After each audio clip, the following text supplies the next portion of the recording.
ത്രിയേക ദൈവത്തിന് സ്തോത്രവും സ്തുതിയും ഉണ്ടാകട്ടെ. ബഹുമാന്യ കർത്തൃദാസന്മാർക്കും ദൈവജനത്തിനും ക്രിസ്തുയേശുവിൽ വന്ദനങ്ങൾ നേരുന്നു. ഒരിക്കൽ കൂടെ താമസിച്ചതിൽ യാത്രയിലായിരുന്നത് കൊണ്ടാണ് ക്ഷമാപണവും നടത്തുന്നു. നമ്മൾ ചിന്തിച്ചു വരുന്ന പഠിച്ചു വരുന്ന വേദഭാഗത്തേക്ക് വേഗത്തിൽ നമുക്ക് ഓടിയെത്താം. നമ്മൾ ചിന്തിച്ചു കൊണ്ടിരുന്നത് സഭ മഹാപീഡനത്തിലൂടെ കടന്നു പോവുകയില്ല എന്ന് നാം വിശ്വസിക്കുന്നത് എന്തുകൊണ്ടാണ് എന്നാണ്.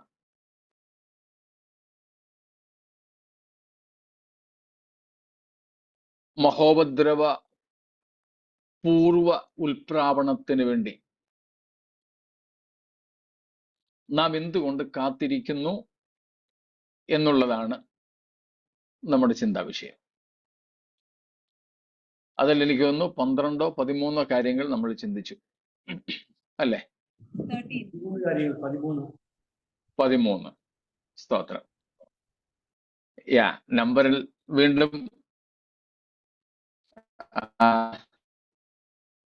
ഞാൻ ഒന്നും പറയുന്നില്ല, അത് അവരവര് എഴുതനുസരിച്ച് ആയിക്കോട്ടെ.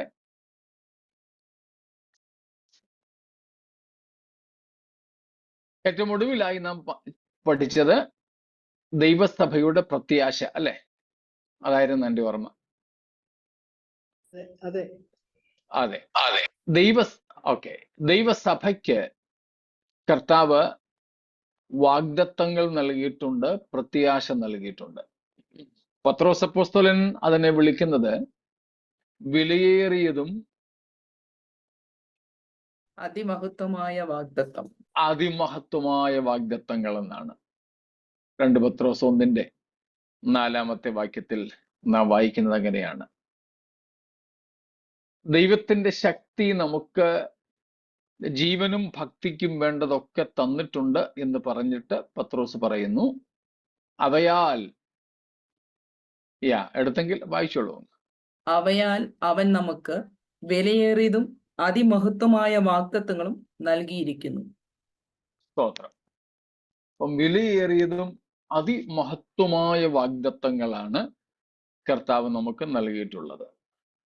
അതിൽ ഏറ്റവും പ്രധാനപ്പെട്ട key to all promises, key to all future events, key to all eschatological occurrences എന്ന് പറയുന്നത് നമ്മുടെ കർത്താവായ യേശുവിന്റെ മേഘപ്രത്യക്ഷതയാണ്. സകല ഭാവികാല സംഭവങ്ങളുടെയും താക്കോൽ സംഭവം.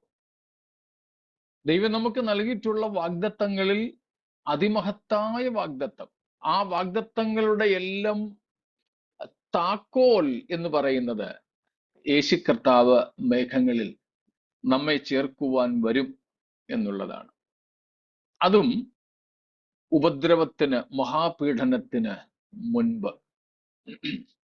അപ്പോൾ ആ വാഗ്ദത്തമാണ് ദൈവസഭയുടെ പ്രത്യാശ. ആ വാഗ്ദത്തത്തിന്റെ വിവിധ വശങ്ങളുണ്ട്. എന്നാൽ നമ്മൾ ചിന്തിച്ചു കൊണ്ടിരിക്കുന്നത്, അല്ലെങ്കിൽ നാം തിരുവെഴുത്തിൽ നിന്നും പഠിക്കുന്നത്, ആ വാഗ്ദത്തങ്ങളെല്ലാം അടിസ്ഥാനപ്പെട്ടിരിക്കുന്നത് യേശുക്രിസ്തു മേഘങ്ങളിൽ നമ്മെ ചേർക്കുവാൻ വരും എന്നുള്ളതിലാണ്. സ്തോത്രം. കർത്താവ് നമുക്ക് നൽകിയിട്ടുള്ള വാഗ്ദത്തവും പ്രത്യാശയും, അതിൻ്റെ ആ പ്രത്യാശയുടെ വിവിധ അഡ്ജക്റ്റീവ്സ്, വിശേഷണങ്ങൾ നമ്മൾ കഴിഞ്ഞ ദിവസം കാണുകയുണ്ടായല്ലോ. നമ്മുടെ കർത്താവിൻ്റെ വരവിൻ്റെ പ്രത്യാശ. സ്തോത്രം. വരവിൻ്റെ പ്രത്യാശ. ആ പ്രത്യാശ മഹാപീഡനത്തിൽ നിന്ന് സഭയ്ക്ക് വിടുതലുണ്ട് എന്ന് വളരെ ശക്തിയോടെ നമ്മെ പഠിപ്പിക്കുന്ന കാര്യമാണ്. എന്തിനാണ് കർത്താവ് വരുന്നത്?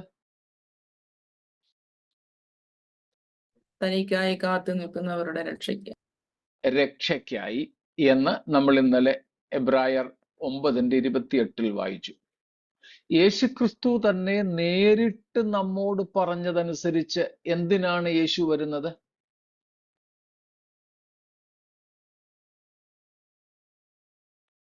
ഞാൻ ഇരിക്കുന്ന ഇടത്ത് നിങ്ങളും ഇരിക്കേണ്ടതിന്, പിന്നെയും വന്ന് നിങ്ങളെ എൻ്റെ അടുക്കൽ ചേർത്തുകൊള്ളും. അപ്പോൾ യോഹന്നാൻ 14:3 നമുക്കറിയാമല്ലോ. യേശുക്രിസ്തു നേരിട്ട് നമുക്ക് തന്ന വാഗ്ദത്തം, അത് നമ്മുടെ പ്രത്യാശയാണ്.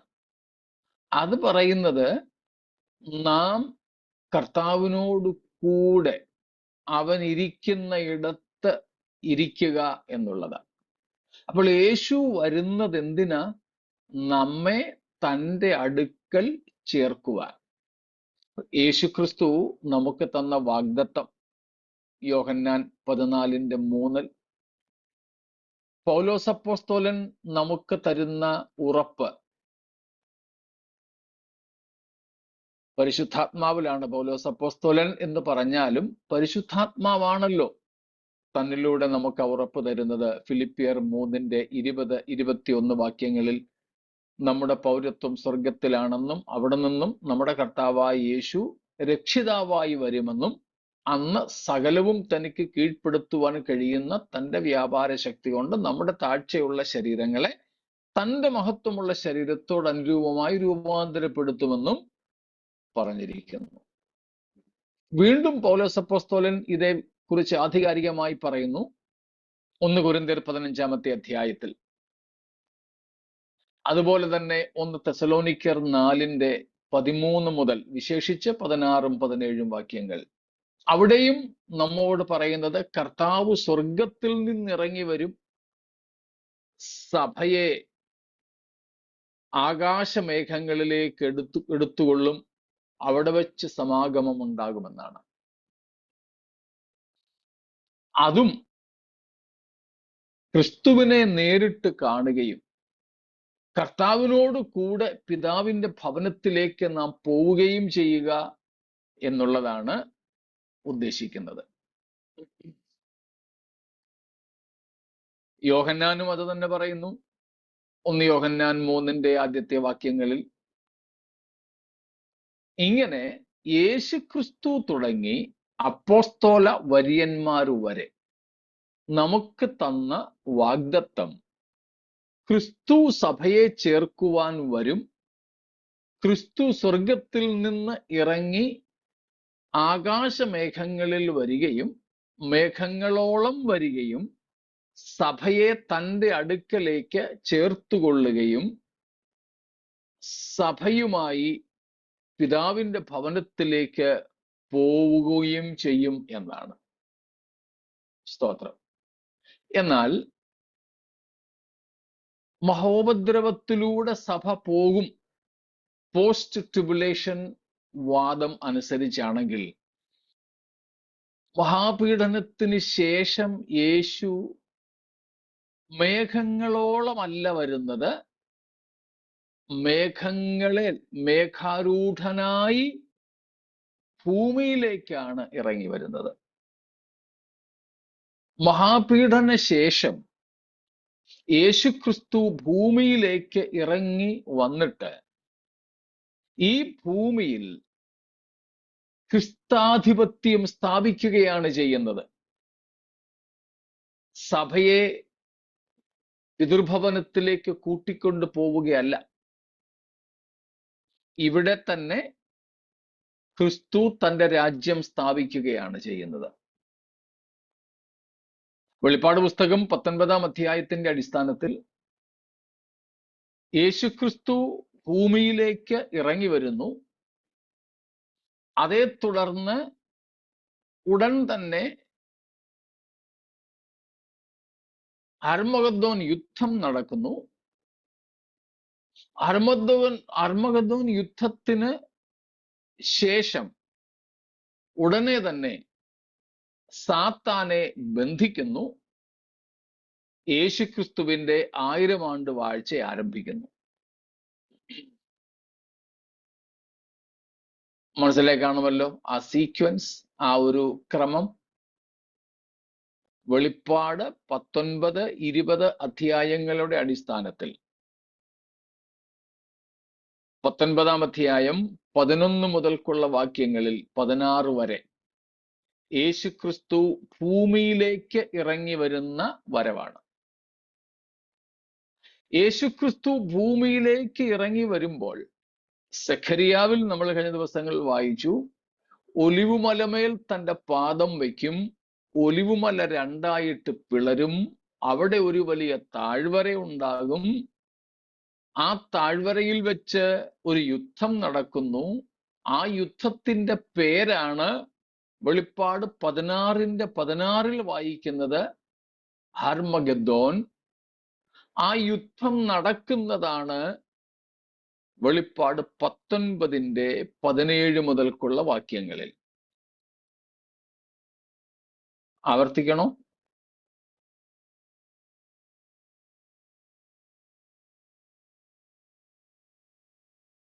ഞാൻ പറഞ്ഞു വരുന്ന ആശയം കിട്ടുന്നുണ്ടോ?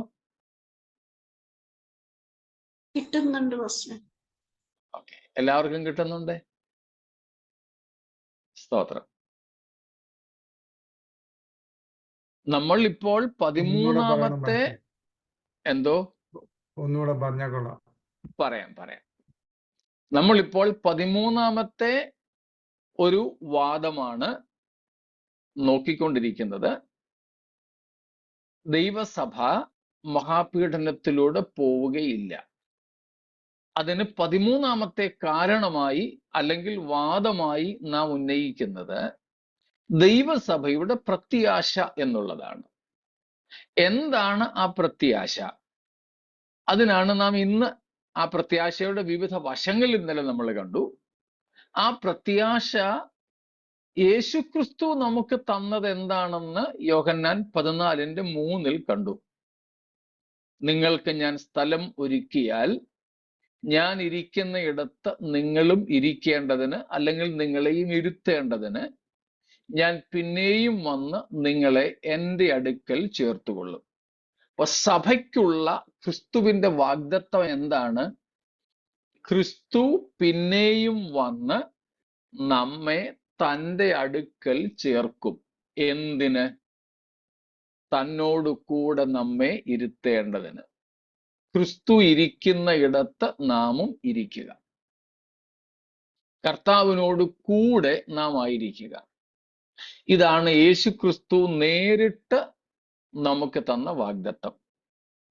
അതേ വാഗ്ദത്തം തന്നെയാണ് പൗലോസ് അപ്പോസ്തലൻ ഫിലിപ്പിയർ 3:20-21 വാക്യങ്ങളിലും 1 കൊരിന്ത്യർ 15-ാം അധ്യായം പ്രത്യേകിച്ച് 43 മുതൽക്കുള്ള വാക്യങ്ങളിലും,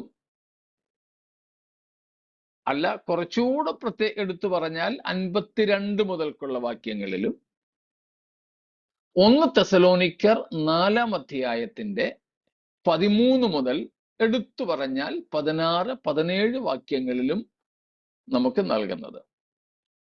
അതേ കാര്യം തന്നെയാണ് പത്രോസ് അപ്പോസ്തലനും യോഹന്നാൻ അപ്പോസ്തലനും ഒക്കെ പറയുന്നത്.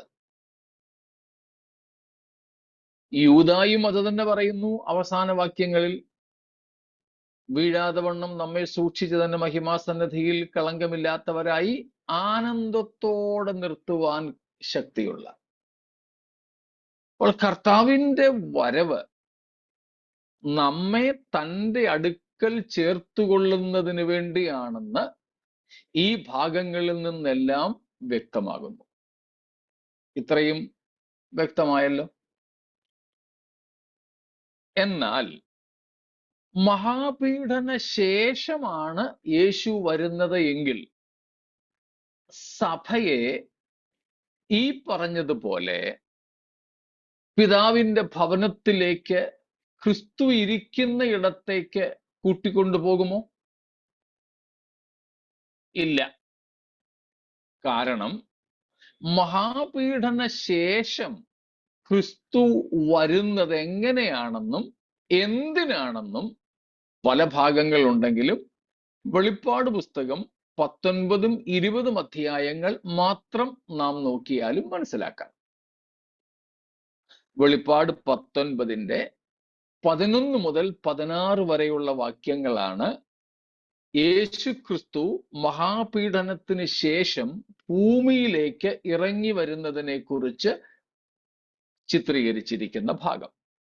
Okay, Revelation 19:11-16 is the portion that describes about coming of the Lord after the tribulation, rather upon the earth. ഭൂമിയിലേക്കുള്ള യേശുക്രിസ്തുവിന്റെ മഹാപീഡന ശേഷം വരുന്ന വരവിനെ കുറിച്ചാണ് വെളിപ്പാട് 19, 11 തൊട്ട് 16 വരെ. അതെങ്ങനെയാണെന്ന് നാം കാണുന്നുണ്ട്. ഇന്നലെ നമ്മൾ 1 തെസലോനിക്കർ 5:3 വായിച്ചതുപോലെ പെട്ടെന്ന് ഒരു കൂട്ടർക്ക് ഒരു ഒഴികഴിവുമില്ലാത്തതുപോലെ കെണി പോലെ ഭീകരമായൊരവസ്ഥയിൽ യേശുക്രിസ്തു ഭൂമിയിലേക്ക് ഇറങ്ങി വരും. വളരെ ക്രോധത്തോടെയാണ് കർത്താവ് വരുന്നത്. ആ ചിത്രം നമ്മൾ നേരത്തെ തന്നെ യെശയ്യാ 63-ാം അധ്യായത്തിലും കണ്ടിരുന്നു. യെശയ്യാ 63-ന്റെ ആവർത്തനമാണ് വെളിപ്പാട് 19ന്റെ 11 മുതൽ 16 വരെ, വിശേഷിച്ച് 14, 15 വാക്യങ്ങൾ. ഏകനായി മുന്തിരിച്ചക്ക് ചവിട്ടി ജാതികളെ തന്റെ ക്രോധത്തിൽ മെതിച്ചു കളഞ്ഞ് രക്തം തളിച്ച ഉടുപ്പ് ധരിച്ചവനായി യേശു വരുന്നു. അതെപ്പോഴത്തെ കാര്യമാ? മഹാപീഡനത്തിന് ശേഷം ഈ ഭൂമിയിലേക്ക് ഇറങ്ങി വരുന്ന ചിത്രമാണ്. എന്തിനാ ഭൂമിയിലേക്ക് യേശു ഇറങ്ങി വരുന്നത്?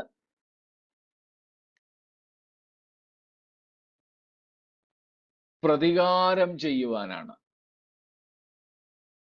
പ്രതികാരം ചെയ്യുവാൻ. ആരോട്? വിശേഷാൽ എതിർ ക്രിസ്തുവിനോടും അവന്റെ സൈന്യത്തോടും. അതിനുവേണ്ടിയാണ് യേശു ഭൂമിയിലേക്ക് ഇറങ്ങി വന്ന അനന്തരം ആദ്യം നടക്കുന്ന സംഭവം ഹർമഗദ്ദോൻ യുദ്ധം. അതേപ്പറ്റിയാണ് സഖരിയാവ് പറഞ്ഞത്. 14:4 നമ്മൾ വായിച്ചതാണ്. യേശു ഭൂമിയിലേക്ക് ഇറങ്ങി വരുമ്പോൾ ഒലിവുമലമേൽ തന്റെ പാദം വയ്ക്കും. അല്ലെങ്കിൽ യേശു ഭൂമിയിലേക്ക് ഇറങ്ങി വരുമ്പോൾ ആദ്യം വന്ന്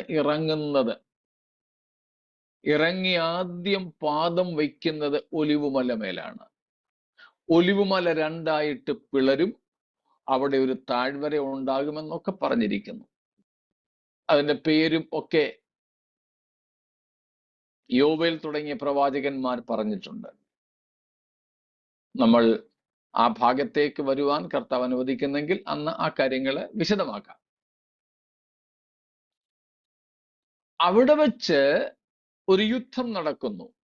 ആ യുദ്ധത്തിന്റെ പേര് നമ്മൾ കാണുന്നത് വെളിപ്പാട് 16:16 വെളിപ്പാട് 16ന്റെ ഏതാണ്ട് 13 മുതൽക്കുള്ള വാക്യങ്ങളിൽ നമ്മൾ കാണുന്നു, യൂഫ്രട്ടീസ് നദി ഉൾപ്പെടെ ഉള്ള നദികൾ ഉണങ്ങി വരണ്ടു പോകുന്നതും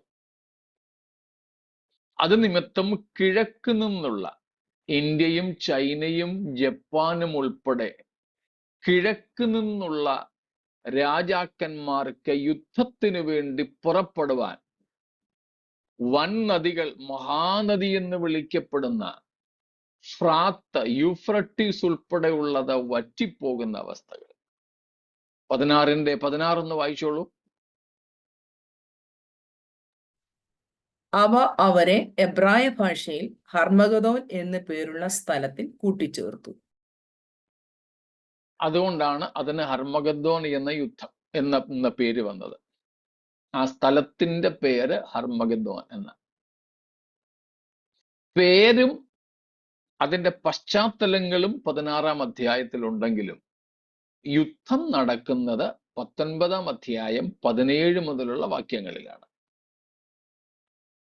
ഈ ഹർമഗദ്ദോൻ യുദ്ധം നടക്കുന്നു. പറഞ്ഞു വരുന്നത്, മഹാപീഡന ശേഷമാണ് ക്രിസ്തു സഭയെ ചേർക്കുവാൻ വരുന്നതെങ്കിൽ ബൈബിൾ പറയുന്ന സംഭവ പരമ്പരകൾ, അതിൻ്റെ നടപടിക്രമങ്ങൾ ക്രമം തെറ്റിപ്പോകും. ബൈബിൾ അനുസരിച്ച് ക്രിസ്തു ഭൂമിയിലേക്ക് വരുന്നത് മഹാപീഡന ശേഷമാണ്. എതിർ ക്രിസ്തുവിനോടും കൂട്ടരോടും പ്രതികാരം ചെയ്യുവാനാണ്.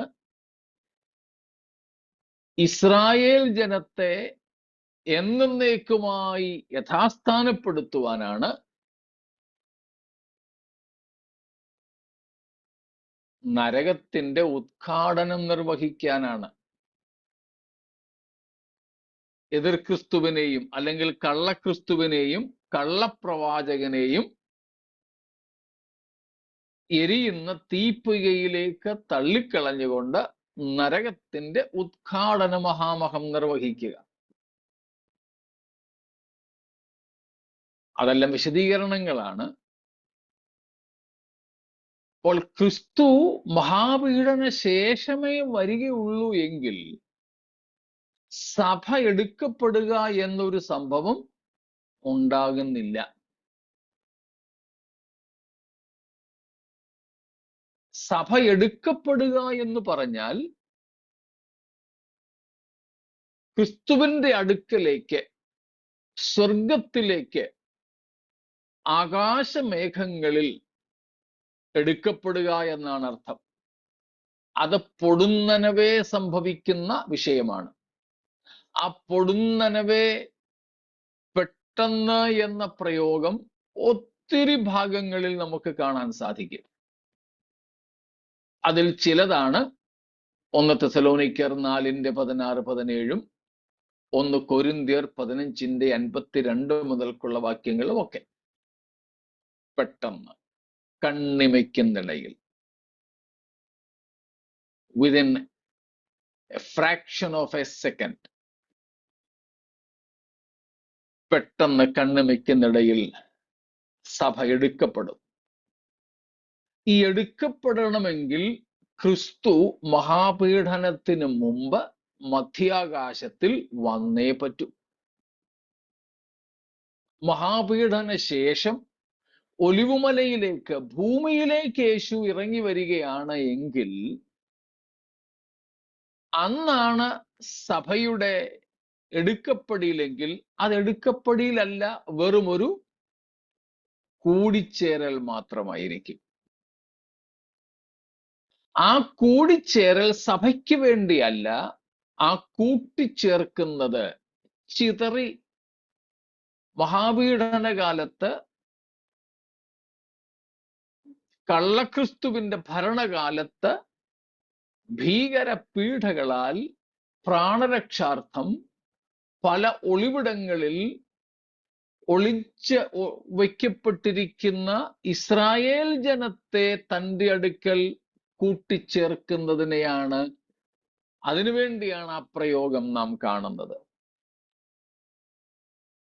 രണ്ടും തമ്മിലുള്ള വ്യത്യാസം മനസ്സിലായോ?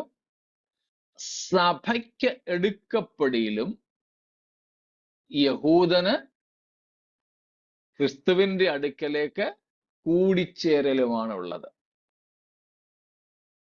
നമുക്ക് വെറും ഒരു കൂടിച്ചേരലല്ലുള്ളത്, നമുക്ക് ഒരു എടുക്കപ്പടിയിലാണുള്ളത് സഭയ്ക്ക്. ആ എടുക്കപ്പടിയിലിൽ ആരൊക്കെ ഉൾപ്പെടും?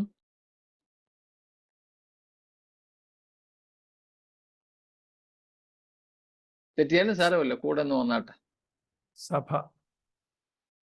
ആ സഭയിൽ ആരൊക്കെ ഉണ്ടെന്നാ ചോദിച്ചെ. സഭയ്ക്കാണ് എടുക്കപ്പടിയിൽ. ആ സഭയിൽ ആരൊക്കെ ഉണ്ട്?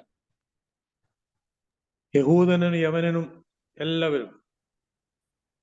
അവരെല്ലാം കൂടെ കൂടിച്ചേരുന്നതാണ് സഭ. പക്ഷെ എടുക്കപ്പെടുന്ന സഭയിൽ ഉൾപ്പെടുന്നത് 1 തെസ്സലോനിക്കർ 4:16 ക്രിസ്തുവിൽ മരിച്ച വിശുദ്ധന്മാരും ക്രിസ്തുവിൽ ജീവനോടിരിക്കുന്ന വിശുദ്ധന്മാരും. മനസ്സിലായല്ലോ? സഭയുടെ എടുക്കപ്പടിയിലിൽ ക്രിസ്തുവിൽ മരിച്ച വിശുദ്ധന്മാരും ക്രിസ്തുവിൽ ജീവനോടിരിക്കുന്ന വിശുദ്ധന്മാരുമുണ്ട്. മരിച്ചവർ അക്ഷയരായി ഉയർക്കുകയും ജീവനോടിരിക്കുന്ന വിശുദ്ധന്മാർ അക്ഷയതയിലേക്ക് രൂപാന്തരപ്പെടുകയും ചെയ്തിട്ട് ഇരുകൂട്ടരും കൂടെയാണ് ആകാശത്തിൽ കർത്താവിനെ എതിരേൽക്കുവാൻ മേഘങ്ങളിൽ എടുക്കപ്പെടുന്നത്. എന്നാൽ യഹൂദനെ സംബന്ധിച്ചോ, അവനെ കൂട്ടിച്ചേർക്കുക. ആ കൂടിച്ചേരലിൽ യഹൂദന്മാരിൽ മരിച്ച യഹൂദന്മാരെയും കൂടെ കൂട്ടിച്ചേർക്കുന്നുണ്ടോ? ഇല്ല. അന്ന് ജീവനോടിരിക്കുന്ന യഹൂദന്മാരെ മാത്രമാണ് അവരെ ഒളിപ്പിച്ചു വെച്ചിരിക്കുന്ന ഇടത്ത് നിന്ന്, അല്ലെങ്കിൽ അവർ ഒളിച്ചിരിക്കുന്ന ഇടങ്ങളിൽ നിന്ന് ഒരുമിച്ച് കൂട്ടിച്ചേർക്കുന്നത്. സഭയെ എടുത്തുകൊണ്ടുപോകുന്നത് ദൂതന്മാരാണോ? അല്ല, പരിശുദ്ധാത്മാവ.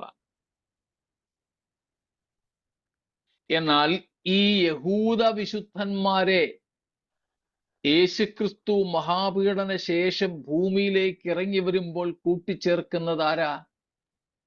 ദൂതന്മാരാ. അതാണ് മത്തായി 24 പറയുന്നത്, അന്ന് അവൻ തൻ്റെ ദൂതന്മാരെ അയച്ചിട്ട് 4 ദിക്കുകളിൽ നിന്നും വിശുദ്ധന്മാരെ, വൃതന്മാരെ തൻ്റെ അടുക്കൽ വരുത്തും, അല്ലെങ്കിൽ കൂട്ടിച്ചേർക്കും. വ്യത്യാസങ്ങൾ മനസ്സിലാവുന്നുണ്ടല്ലോ? അപ്പോൾ സഭയ്ക്ക് വെറും ഒരു കൂടിച്ചേരലല്ല. ഒന്നും കൂടെ പറഞ്ഞാൽ, സഭയ്ക്ക് ജീവനോടിരിക്കുന്നവരുടെ ഒരു കൂടിച്ചേരലല്ല. പകരം മരിച്ച വിശുദ്ധന്മാരും ജീവനോടിരിക്കുന്ന വിശുദ്ധന്മാരും ഉൾപ്പെടെ ഉള്ളവരുടെ ഒരു എടുക്കപ്പടിയിലാണ്. അത് സംഭവിക്കുന്നത് ക്രിസ്തുവിനെ മരിച്ചവരിൽ നിന്നും ഉയർപ്പിച്ച അതേ പരിശുദ്ധാത്മാവിനാൽ തന്നെ. റോമർ 8:11 വാക്യം, ഫിലിപ്പിയർ 3:20 വാക്യം തുടങ്ങി ഒത്തിരി വാക്യങ്ങൾ അതിനുണ്ട്. പരിശുദ്ധാത്മാവിനാലാണ് നമ്മുടെ എടുക്കപ്പടിയിൽ സംഭവിക്കുന്നതെന്ന്. എന്നാൽ യഹൂദന്റെ കൂട്ടിച്ചേർക്കൽ ദൂതന്മാരാലാണ്. സ്തോത്രം. ദൂതന്മാരാലാണ്. അതിന്റെ റെഫറൻസ് ഏതാ പാസ്റ്റർ? രണ്ടാമത്തെ മത്തായി 24 എന്നും പറയുന്നത് പോലെ മർക്കോസ് 13 ലൂക്കോസ് 21 അധ്യായങ്ങളിലാണ് യേശു കർത്താവ് ആ കാര്യം പറയുന്നത്. 24:31 വായിച്ചോളൂ സുജയ ഒന്ന്. അവൻ തന്റെ ദൂതന്മാരെ മഹാകാഹളധ്വനിയോടുകൂടെ അയക്കും. അവർ അവന്റെ വൃതന്മാരെ ആകാശത്തിന്റെ അറുതി മുതൽ അറുതി വരെയും 4 ദിക്കിൽ നിന്നും കൂട്ടിച്ചേർക്കും.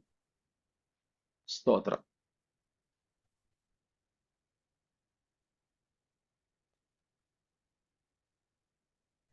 മറ്റൊരു വിഷയവും നമുക്കിവിടെ ചിന്തിക്കാനുണ്ട്. മഹാകാഹളനാദം എന്നൊക്കെ ഉള്ളത്. അന്ത്യകാഹളം, ഏഴാം കാഹളം, മഹാകാഹളനാദം, ഇതെല്ലാം ഈ ഭാഗങ്ങളും എടുത്തിട്ട് പോസ്റ്റ് ട്രിബുകാര് അവരുടെ വാദത്തെ തെളിയിക്കാൻ ശ്രമിക്കാറുണ്ട്. ആ പഠനത്തിലേക്കും നമുക്ക് അടുത്ത ദിവസങ്ങളിൽ കർത്താവിന്റെ വരവ് താമസിച്ചാൽ വരേണ്ടതുണ്ട്. തൽക്കാലത്തേക്ക് അതങ്ങനെ വിടുന്നു. അപ്പോൾ പറഞ്ഞു വന്നത്, മഹാപീഡന ശേഷമാണ് യേശു വരുന്നതെങ്കിൽ സഭയെ ക്രിസ്തുവിന്റെ അടുക്കലേക്ക് എടുത്തുകൊള്ളുന്ന ഒരു പ്രക്രിയ വചനം പറയുന്നത് പോലെ സംഭവ്യമല്ല.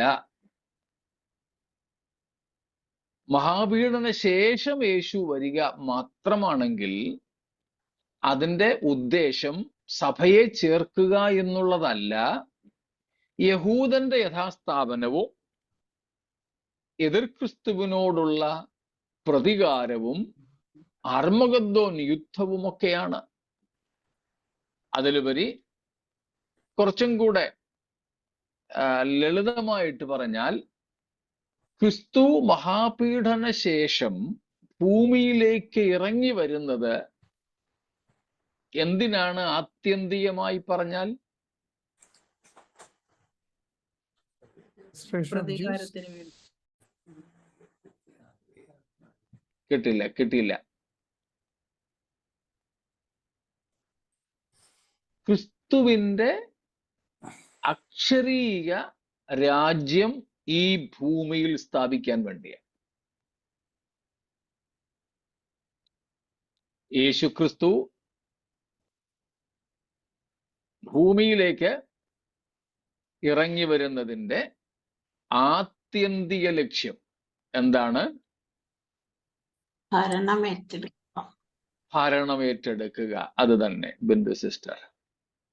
അല്ലെങ്കിൽ ക്രിസ്താധിപത്യം സ്ഥാപിക്കുക. ഇന്ന് ഡെമോക്രസി ആണല്ലോ, ക്രിസ്റ്റോക്രസി വരാൻ പോകുന്നു. അല്ലെങ്കിൽ തിയോക്രസി, ദൈവാധിപത്യം, ജനാധിപത്യം മാറാൻ, ഏകാധിപത്യങ്ങൾ മാറാൻ, സ്വേച്ഛാധിപത്യങ്ങൾ മാറാൻ കാലമായി. ഇനിയും വരാൻ പോകുന്ന ആധിപത്യം ക്രിസ്തുവിന്റെ ആധിപത്യമാണ്. അതിനെ ദൈവാധിപത്യമെന്നോ ക്രിസ്തുവിന്റെ ആധിപത്യമെന്നോ വിളിക്കാം. അതിനുവേണ്ടിയാണ് യേശു ഭൂമിയിലേക്ക് ഇറങ്ങി വരുന്നത്. അത് 1000 ആണ്ട് വാഴ്ചയിൽ തുടങ്ങും, നിത്യതയിലേക്ക് അത് തുടരും. എന്നാൽ ക്രിസ്തു മേഘങ്ങളിൽ വരുന്നതോ സഭയെ തൻ്റെ അടുക്കൽ ചേർക്കുവാനും സഭയ്ക്ക് പ്രതിഫലങ്ങൾ നൽകുവാനുമാണ്. ക്രിസ്തു മഹാപീഡന ശേഷം ഭൂമിയിലേക്ക് ഇറങ്ങി വരുന്നത് ഇസ്രായേലിനെ അന്തിമമായി വീണ്ടെടുക്കുവാനും ഈ ഭൂമിയിൽ യെരുശലേം കേന്ദ്രമാക്കിക്കൊണ്ട് ദൈവത്തിന്റെ ഭരണം സ്ഥാപിക്കുവാനുമാണ്. തമ്മിലുള്ള വ്യത്യാസം മനസ്സിലാക്കാണുമല്ലോ. സ്തോത്രം. അപ്പോൾ ദൈവസഭയുടെ പ്രത്യാശ കേവലം യേശുക്രിസ്തു ഇവിടെ സ്ഥാപിക്കുന്ന ഒരു രാജ്യത്തിലല്ല. അതിലുപരി നാം ക്രിസ്താനുരൂപരായി ക്രിസ്തുവിന്റെ അടുക്കലേക്ക് എടുക്കപ്പെടുന്നതിലാണ്. അതായിരുന്നു 13ാമത്തെ നമ്മുടെ വാദത്തിന്റെ അല്പവും കൂടെ ബാക്കിയുണ്ടായിരുന്ന വിശദീകരണം. ഇത് വ്യക്തമായോ? നേരം അത് 7 വർഷത്തേക്ക് മാത്രമേ ഉള്ളൂ. 7 വർഷത്തേക്കല്ലല്ലോ. ഭൂമിയിലേക്ക് വരികയല്ലയോ. മഹാപീഡനം കഴിയുമ്പോൾ 7 വർഷം കഴിയും. അപ്പോഴത്തേക്ക് അതെ. സഭയും യേശു കർത്താവും ഭൂമിയിലേക്ക് വരികയല്ലയോ. അതെ. പിന്നെ ഭൂമിയിലായിരിക്കുമല്ലോ വാസം. പിന്നെ ഈ ഭൂമിയിലായിരിക്കും ക്രിസ്തുവിന്റെ ഭരണം. അന്ന് ക്രിസ്തുവിനോട് കൂടെ വിശുദ്ധന്മാരും ഭരിക്കും. പുതിയ ഭൂമി പുതിയ ആകാശം. അത് ഈ 1000 ആണ്ട് വാഴ്ചയ്ക്ക് ശേഷമാണ്. അന്നേരം ഈ 1000 ആണ്ട് 1000 ആണ്ട് വാഴ്ചയുടെ അവസാനത്തിലും ഇതുപോലെ വേറെ യുദ്ധം നടക്കണ്ടായോ? അത് ഗോഗ് മാഗോഗ്. Yeah. അത് Okay. ഗോഗ് മാഗോഗ് യുദ്ധം. അതിനുശേഷമാണ് പുതിയ ആകാശവും പുതിയ ഭൂമിയും.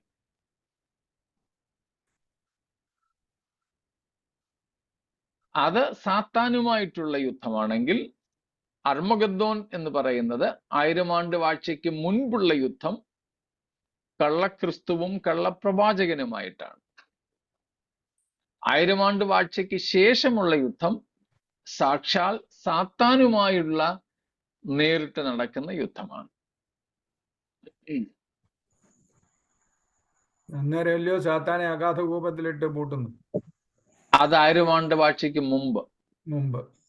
അത് കഴിഞ്ഞ് അല്പനേരത്തേക്ക് അഴിച്ചു വിടേണ്ടതാകുന്നു എന്ന് പറയുന്നു. അത് കഴിഞ്ഞിട്ട് നരകത്തിലേക്ക് എന്നേക്കുമായിട്ട് തള്ളിക്കളയുക. പക്ഷെ ഇതേ ഭൂമിയിൽ തന്നെയാണോ യേശു വരുന്നത്? യേശു വരുന്നതോ? യേശു വരുന്നത് ഇതേ ഭൂമിയിൽ തന്നെ. യേശുവിന്റെ 1000 ആണ്ട് വാഴ്ചയും ഇതേ ഭൂമിയിൽ തന്നെ. നിത്യതയ്ക്ക് മുമ്പ് പുതിയ ആകാശവും പുതിയ ഭൂമിയും ഒക്കെ ആകുമെന്നേ ഉള്ളൂ. ബാക്കിയൊക്കെ ഇതേ ഭൂമിയിൽ തന്നെ. അപ്പോൾ ദൈവസഭയുടെ പ്രത്യാശ യേശുക്രിസ്തുവിന്റെ വരവിന്റെ ആ ക്രമം ഒക്കെ നിറവേറണമെങ്കിൽ അത് മഹാപീഡനത്തിന് മുമ്പ് യേശു മേഘങ്ങളിൽ വരികയും സഭയെ തൻ്റെ അടുക്കൽ ചേർക്കുകയും ചെയ്തെങ്കിലേ പറ്റൂ. സ്തോത്രം. അതുകൊണ്ടാണ് നമ്മൾ പറയുന്നതും പഠിപ്പിക്കുന്നതും വിശ്വസിക്കുന്നതും യേശു മഹാപീഡനത്തിന് മുൻപ് വരും, സഭ മഹാപീഡനത്തിലൂടെ കടന്നു പോവുകയില്ല. നമുക്ക് ആ പ്രത്യാശയുടെ ഉറപ്പ് കർത്താവ് നൽകിയിരിക്കുന്നു. അല്ലെങ്കിൽ ബൈബിൾ പറയുന്ന സംഭവ പരമ്പരകൾ തകിടം മറിയും.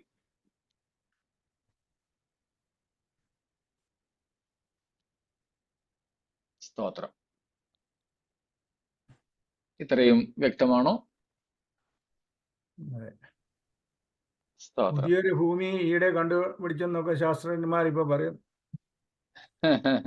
നേരെ ഗോളങ്ങളിലിടയിൽ മനുഷ്യവാസയോഗ്യമായ.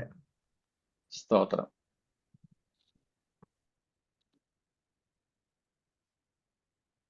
യേശു കർത്താവ് നമുക്ക് തന്ന ആ വാഗ്ദത്തം അനുസരിച്ച് ആ പ്രത്യാശയിൽ നിറഞ്ഞവരായി മുൻപോട്ട് ജീവിപ്പാൻ കർത്താവ് നമുക്ക് കൃപ ചെയ്യട്ടെ എന്ന് പറഞ്ഞ് ഇന്നത്തെ നമ്മുടെ പഠനം ഇവിടെ നിർത്തിക്കൊള്ളട്ടെ. സ്തോത്രം. ഈ വചനം